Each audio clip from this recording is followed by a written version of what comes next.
तो हम लोग पढ़ रहे थे कि जगदीश चंद्र बसु का जन्म बंगाल प्रांत में ढाका ज़िले के राड़ीखाल ग्राम में 30 नवंबर सन 1857 को हुआ था। ढाका अब बांग्लादेश की राजधानी है। उन दिनों तब पाकिस्तान और बांग्लादेश भारत के ही अंग थे। जब हमारे देश का बंटवारा नहीं हुआ था, जब पाकिस्तान और बांग्लादेश हमारे ही देश के भाग थे, वहाँ पर इनका जन्म हुआ था जगदीश चंद्र बसु का। कहाँ पे हुआ था? ढाका में। किस दिन? 30 नवंबर 1857 को। ठीक, आगे पढ़ लेते हैं। जगदीश चंद्र बसु के पिता श्री भगवान दास बसु बड़े परिश्रमी और धार्मिक व्यक्ति थे। कैसे परिश्रमी और धार्मिक? वे डिप्टी कलेक्टर के उच्च पद पर आसीन थे। कौन से पद पे थे? डिप्टी कलेक्टर के। जगदीश चंद्र बचपन से ही अत्यंत कुशाग्र बुद्धि थे, मतलब होशियार थे। उन्होंने अपनी प्रारंभिक शिक्षा पूर्ण करके कोलकाता के सेंट ज़ेवियर स्कूल में प्रवेश लिया और सेंट ज़ेवियर स्कूल में उनका एडमिशन हो गया।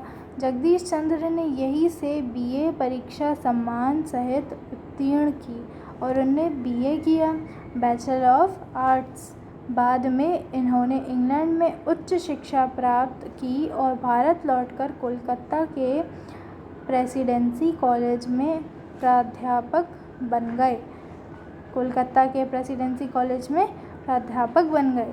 उन दिनों भारतीय प्राध्यापकों को अंग्रेज़ प्राध्यापकों की तुलना में कम वेतन दिया जाता था। जगदीश चंद्र बसु ने इसका विरोध किया। श्री बसु की योग्यता से प्रभावित होकर उन्हें अंग्रेज़ प्राध्यापकों के बराबर ही वेतन दिया जाने लगा।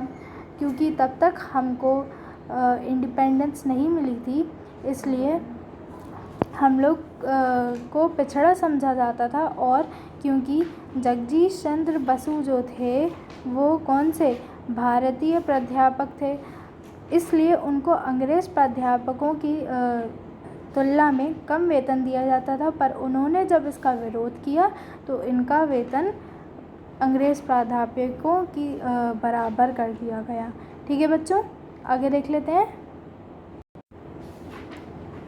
श्री बसु ने अनेक आविष्कारों के द्वारा संसार को चकित कर दिया।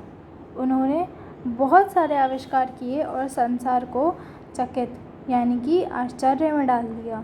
उन्होंने पेड़ पौधों में जीवन सिद्ध किया, तार के बिना तार के संकेत आकाश में भेजे। यही खोज बाद में इटली के प्रो मार्कोनी के नाम से प्रसिद्ध हुई। श्री बसु की कुछ अन्य खोजों के बारे में आप अगली कक्षा में पढ़ेंगे। इनके बारे में हम अगली कुछ कक्षाओं में भी पढ़ेंगे।